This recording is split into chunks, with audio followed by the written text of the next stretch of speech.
Olá, amados, paz e bem, eu sou Melquisedeque e estou aqui para os comentários da lição desta semana, lições bíblicas da editora CPAD Classe de Jovens, segundo trimestre de 2025. Nesse trimestre, como você sabe, nós estamos estudando a história de Davi, e a lição de hoje, a lição de número 5, nos traz o tema Davi provado pelo ciúme. Lembrando que você que gosta de ministrar com slides, então seja um assinante do ebdenfoco.com. Sendo um assinante do ebdenfoco.com, você tem slides da revista CPAD 100% baseado na revista, com imagens de qualidade prontos para serem usados. O conteúdo dessa assinatura contém slides das lições de adultos, slides das lições de jovens, mais bônus, slides de escatologia, slides de discipulado, sermões em PDF, curso básico de teologia e cursos diversos. Acesse o site www.ebdenfoco.com ou entre em contato com a nossa equipe pelo WhatsApp 94 é o DDD 984092869. Vamos então para o nosso comentário. O texto principal da lição se encontra em Salmo 25 e 21 e diz: Guarde-me a sinceridade e a retidão, porquanto espero em ti. O salmista dizendo que prefere viver em retidão e sinceridade, e isso porque ele confia no Senhor. Resumo da lição nos diz: a vida de Saul foi marcada pelo ciúme, levando a uma implacável perseguição contra Davi, que, por sua vez, foi um homem com princípios e íntegro. Nós vemos aqui o resumo da lição nos dizendo que Davi, após sua grande conquista e suas grandes conquistas, ao invés de ter o reconhecimento, ao invés de ter a gratidão do rei, ele tinha a perseguição do rei. O texto bíblico da lição se encontra em 1 Samuel 18, 7 a 16. Eu não vou me deter no texto por uma questão de tempo, mas você com certeza já deve estar estudando esse texto. Então vamos para a nossa introdução. A partir da derrota de Golias, a vida de Davi passou a ser ameaçada constantemente por Saul.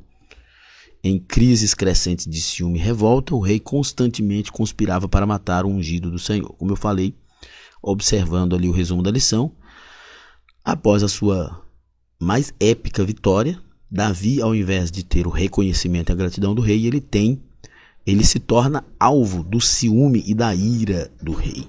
E o rei tem crescentes crises de ciúme e revolta e procura sempre matar a Davi. Numa visão natural, nós olhamos para essa história e esperamos que o grande monarca deveria olhar para Davi com gratidão. Mas um homem tomado pelos ciúmes e pela inveja não age com gratidão de modo nenhum. Nessa lição falaremos sobre os ciúmes e suas características, envolvendo uma análise sobre o que houve nos dias de Davi. O ciúme de Saul, o primeiro tópico. Um rei ciumento. O ciúme é um sentimento danoso que traz tristeza, frustração e prejudica a capacidade de refletir com clareza. Traz tristeza e frustração. Tristeza porque a pessoa se sente completamente injustiçado. Quem tem ciúme pensa que ela é injustiçada. Frustrado porque a pessoa pensa que não consegue, que é incapaz. E com isso prejudica a capacidade de refletir. Está dominada por sentimentos ruins. Então é importante ter muito cuidado quanto ao ciúme. O dia da vitória de Davi sobre Golias foi celebrado por todos, porém despertou no rei uma diferente percepção e uma crescente indisposição para com o jovem. Nós sabemos, historicamente, que os monarcas são, na sua maioria das vezes, orgulhosos, são narcisistas. E Saul tem ainda um aspecto que piora a situação dele. Ele havia perdido a presença de Deus e recebido a presença de um espírito mau que o atormentava. Os reis por si só já são bastante orgulhosos, já são narcisistas. Na situação de Saul é ainda pior. E com as vitórias de Davi, ao invés de Davi ser alvo da gratidão do rei, ele é alvo da inveja e do ciúme e da ira do rei. A derrota dos filisteus evidenciou o fato de Deus estar com Davi e não mais com o rei. Em reconhecimento a tal feito, o jovem foi elevado à posição de liderança no exército de Israel e passou a ser admirado e respeitado por muitos. Mas este ato despertou a ira e o ciúme do rei Saul. Os cânticos que ecoavam o feito de Davi traziam a inveja e provocavam um crescente ciúme em Saul. Gradativamente, o rei ficou descontrolado e movido por um desejo de destruir o suposto adversário. Isso aqui é importante, né? A expressão aqui, descontrolado. O ciúme levou à inveja, a inveja à ira e ao descontrole. Saul se tornou um homem descontrolado. As pessoas que estavam perto de Saul não gostavam de estar perto dele. Quem estava perto de Saul era geralmente sua família e ainda assim de forma completamente constrangida, e os demais servos porque eram obrigados, porque ele se transformou numa pessoa indesejada, incapaz de ter uma boa convivência. Como é triste como um líder ou qualquer pessoa como Saul é tomado por ciúmes e inveja de seus liderados. Todas as suas percepções serão turvadas pela amargura e o medo de ser ofuscado. Existem muitos líderes na igreja que também pensam isso. Existem pastores que não dão oportunidade para novos obreiros porque têm medo de se tornar o segundo, né, de perder posição.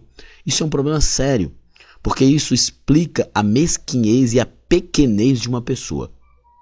A pessoa que tem medo de ser substituída, ela é uma pessoa fraca, é uma pessoa incapaz. Porque se você tem medo de ser substituído é porque você é incapaz de ser tão bom quanto deveria ser. Não haverá satisfação nas conquistas, pois sempre será assombrada pelos temores de sua própria mente doentia. E o seu principal objetivo será desqualificar os demais, esquecendo-se assim do que deveria ser prioridade, né? A pessoa que é tomada pelo ciúme, pela inveja, não há conquistas que valham a pena.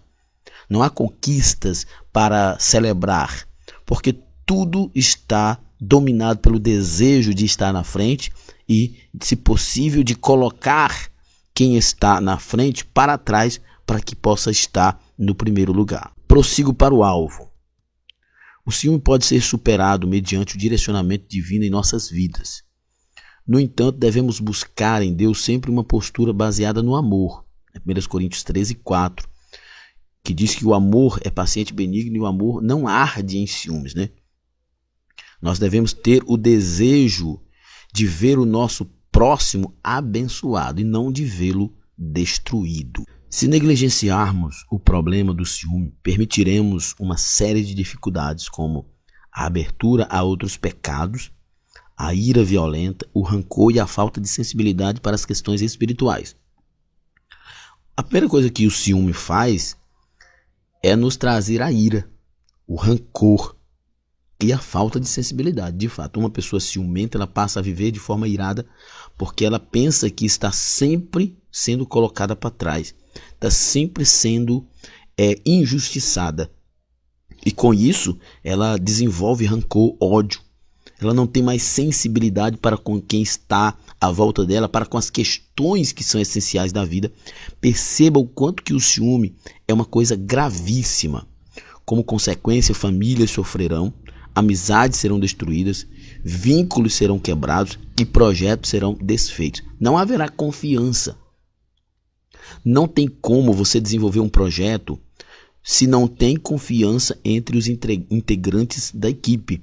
Não tem como você ter uma família abençoada se não tem confiança entre os membros desta família. Não tem como você ter um casamento abençoado, um relacionamento abençoado, se não tem confiança nesse relacionamento. O ciúme é um verdadeiro câncer que destrói de dentro para fora todos os relacionamentos. O ciúme ofusca nossa visão e nos impede de alcançar nosso alvo maior, né? Todos nós temos alvos, todos nós temos objetivos, mas o ciúme consegue cegar uma pessoa. Você já viram aquela expressão cego de ciúmes? Pois é, o ciúme consegue cegar uma pessoa, não deixa a pessoa ver no outro qualidades, virtudes, apenas o desejo de possuir, de impedir que aquela pessoa seja feliz. Segundo tópico, um homem com princípios. Saul, o escolhido de Deus. Muitos equivocadamente acreditam que Saul não foi escolhido por Deus e nem buscava obedecer a Deus. A verdade é bem diferente. O texto sagrado nos informa que Saul foi escolhido por Deus, sim. 1 Samuel 9,16 nos diz: amanhã, a esta horas, te enviarei um homem da terra de Benjamim, o qual ungirás por príncipe sobre o meu povo de Israel, e ele livrará o meu povo das mãos dos filisteus, porque atentei para o meu povo, pois o seu clamor chegou a mim. A diferença da questão da escolha de Saul, lembra-se bem aqui, atentei para o meu povo, né?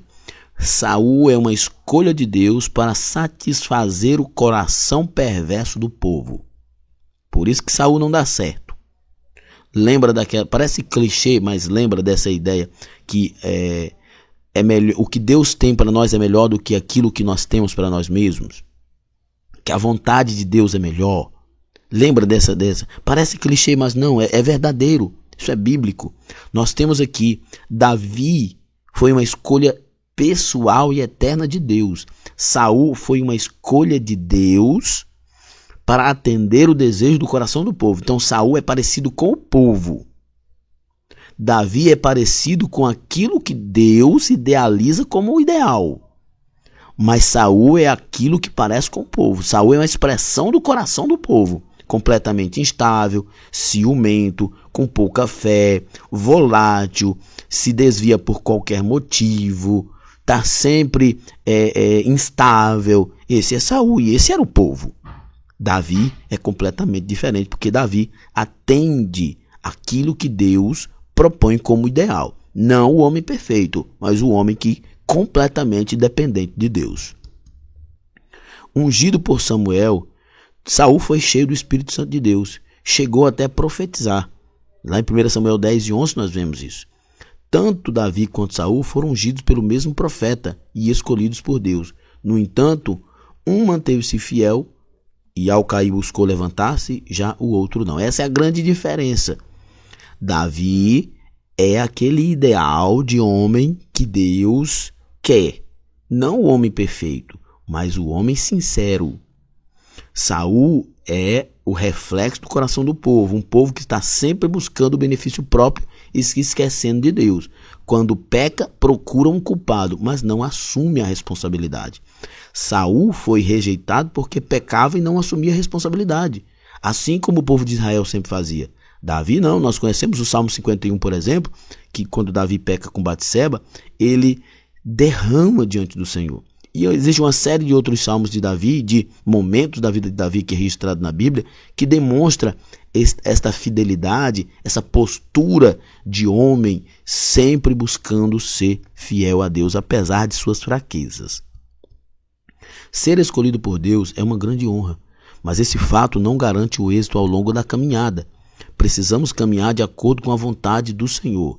Jovem, não basta ser filho de crente, não basta ser piedoso, não basta ser membro de uma igreja avivada, é preciso transbordar no amor que vem de Deus e buscar a real presença do Espírito Santo em sua vida. Isso é importante. Inclusive a gente tem aquela ideia, né? Nascido no Evangelho. Ninguém é nascido no Evangelho. Nós somos nascidos em um lar cristão. Mas nós precisamos reconhecer Jesus. Nós precisamos ter a nossa comunhão com Deus. Nós precisamos nos espelhar em Davi e olhar para Deus como o Senhor da nossa vida, não como aquele que deve algum favor para nós, como Saul imaginava. No início do reinado, Saul fez o que era correto aos olhos do Senhor.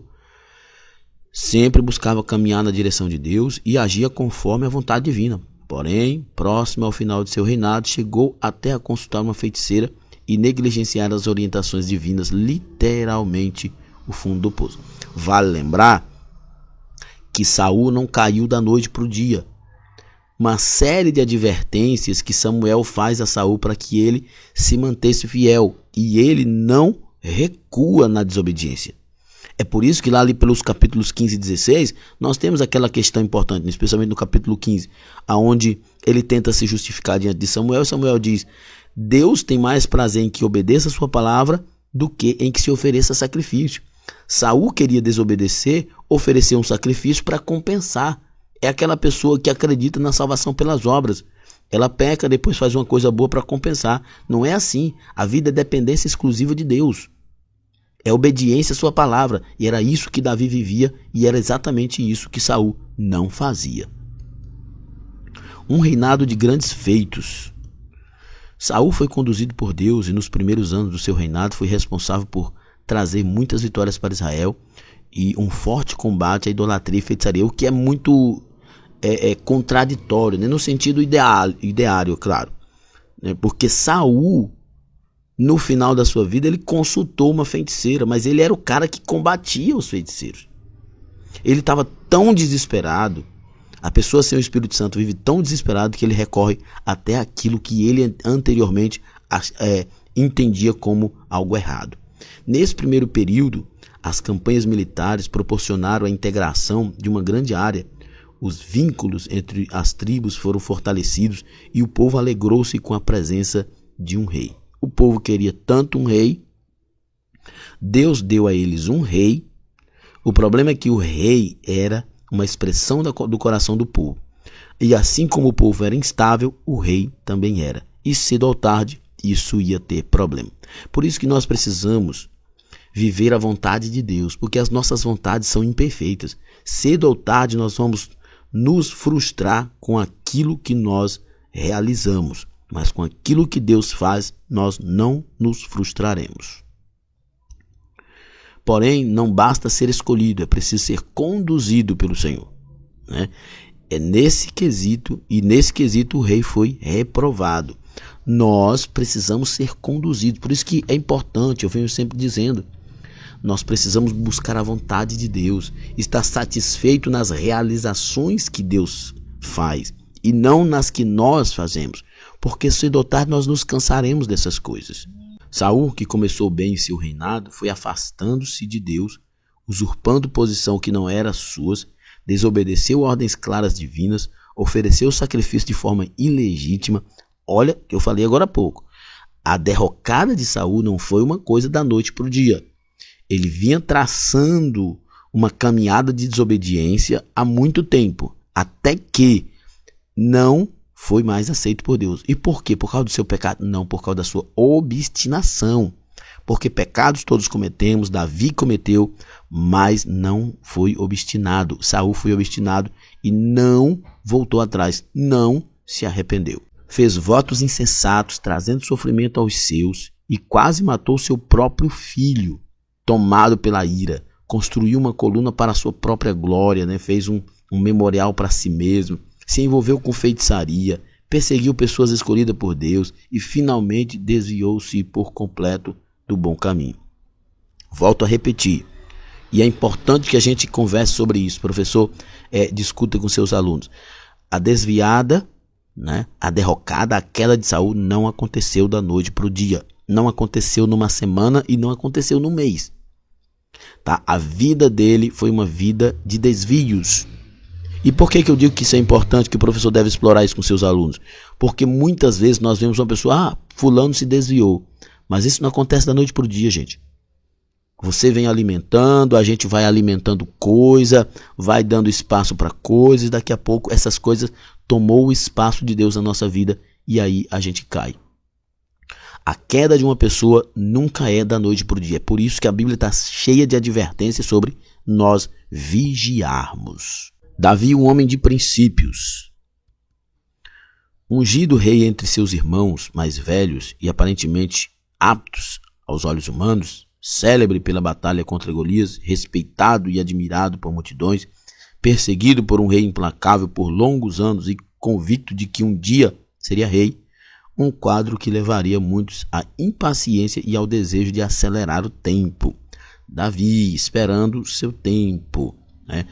Lá pelos seus 17, 18 anos ele foi ungido, mas ele só assumiu o trono aos seus 30 anos, depois de muito tempo, depois de muita correria, de servir a saúde, de servir ao exército, de servir à nação, depois de ser perseguido, quase morto, se fingir de louco, fugir, voltar, casar e tanta coisa Davi viveu até assumir o trono. Nossas realizações têm processos. Especialmente para jovens que vivem no mundo do imediatismo, é importante lembrar disso. A vida tem processos, tem caminhos que precisam ser trilhados. E se a gente ultrapassar, a gente atropelar esses processos, certamente será um fracasso. Mas como Davi era diferente, paciente, temente, fiel ao Senhor, humilde, dedicado em aprender, zeloso em seus compromissos na corte, fiel ao rei e ao reino, fiel ao rei, viu? Isso é importante, fiel ao rei, que queria matá-lo.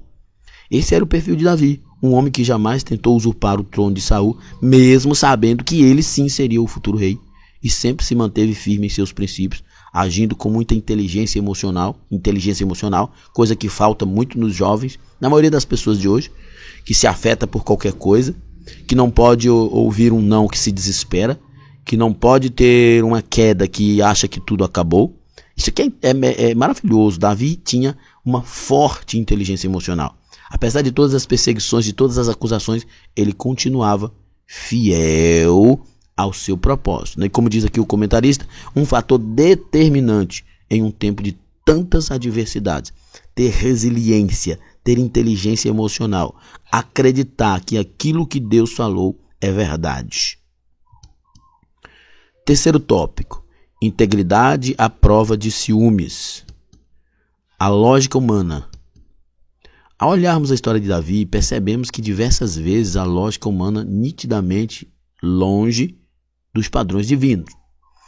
A lógica humana defende a autopromoção, a prevalência da força humana e da imagem vigorosa, da maioria numérica, do direito aos prazeres, à vingança, às riquezas, aos privilégios e ao domínio sobre o próximo e muito mais. Essa é a lógica, né?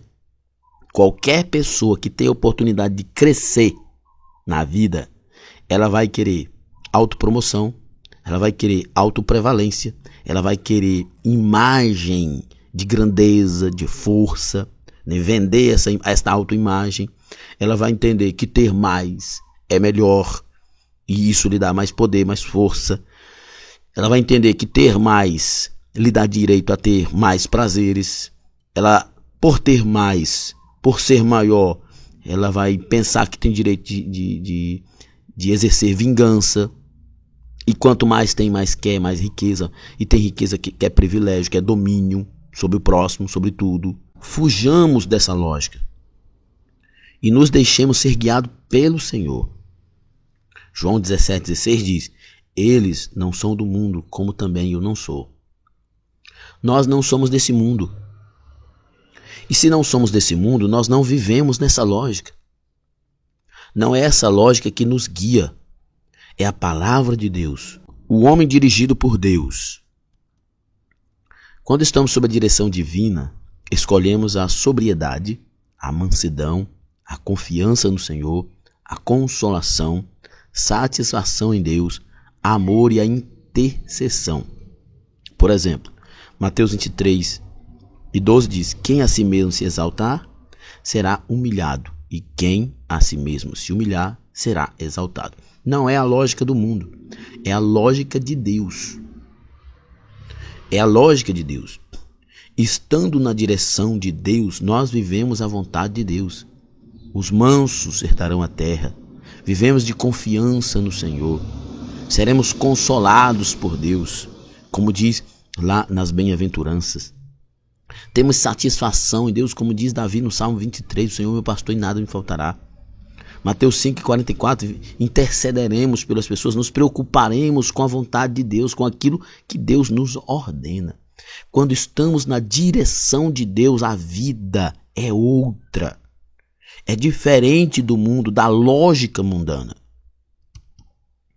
Vivemos na contramão da triste realidade encontrada em nossos dias.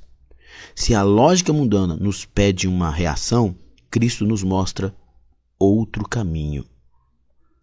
A lógica humana vai exigir de nós aquilo que Saul fez. Você se sentiu magoado? Revide. Você se sentiu usurpado? Tome na força.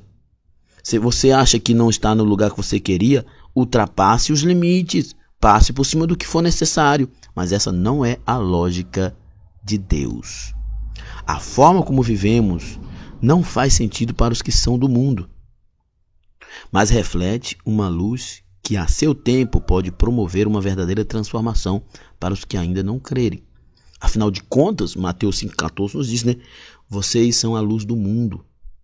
Nós somos a luz do mundo. Nós, de fato, somos diferentes do mundo. Nós somos a luz do mundo. Ou seja, nós vamos transformar a realidade do mundo. Se nós transformamos a realidade do mundo, então a nossa lógica não é a lógica do mundo. Nós vivemos na contramão do mundo. Isso é importante que a juventude cristã entenda que nós não somos desse mundo, nós somos a luz desse mundo. Nós estamos aqui para contrapor, nós vivemos na contramão. Se nós somos aqueles que fazem a diferença no mundo, a nossa lógica é por necessidade diferente da lógica do mundo. Quando dirigidos por Deus, somos levados a um padrão elevado, tendo em Jesus a nossa referência maior. Dessa forma, onde estivermos, ali as pessoas sentirão algo diferente e por meio da vida dos cristãos serão alcançados por uma bênção especial. Nós somos sal da terra e luz do mundo. Olha só, sal da terra e luz do mundo. Qualquer lugar que não tenha sal, nem tenha luz, é uma coisa. Mas será outra coisa completamente diferente quando tiver sal e luz. Quando dirigidos por Deus, somos levados a um padrão elevado, tendo em Jesus nossa referência maior. Dessa forma, onde estivermos, ali as pessoas sentirão algo diferente e, por meio da vida dos cristãos, serão alcançadas por uma bênção especial. Olha só, a Bíblia diz que nós somos sal e luz. O sal faz diferença em qualquer ambiente. A luz também. Qualquer ambiente que você chegar como cristão, que eu chegar como cristão, ele deve ser transformado.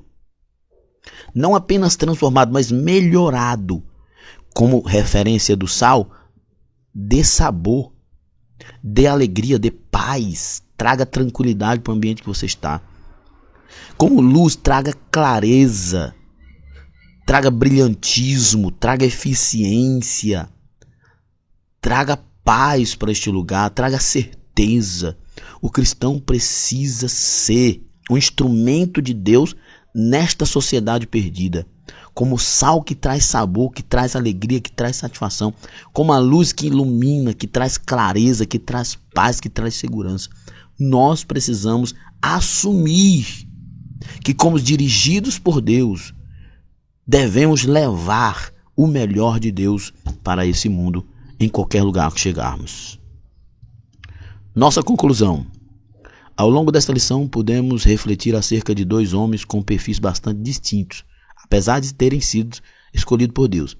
Saul nos mostrou a lógica do mundo, a inclinação a fazer o mal e a se esquecer do Senhor. Era um reflexo do coração do povo que vivia fazendo isso. Davi nos mostrou um coração com princípios, íntegro e desejoso de caminhar na direção de Deus, apesar das suas fraquezas. Diante dessas duas histórias de vida, somos chamados a uma escolha. Sigamos o bom exemplo. Sejamos humildes, apesar das nossas fraquezas, reconhecendo elas, mas dependendo de Deus. Muito bem, chegamos ao final. Se você usa os nossos slides, tire uma foto de você ministrando e nos envie para os nossos registros. E é isso aí, acesse www.ebdenfoco.com ou entre em contato conosco pelo WhatsApp para mais informações. Lembrando que na plataforma ebdenfoco.com você tem tudo o que precisa para ministrar uma aula de excelência na EBD. Ficamos por aqui, até a próxima, paz e bem a todos.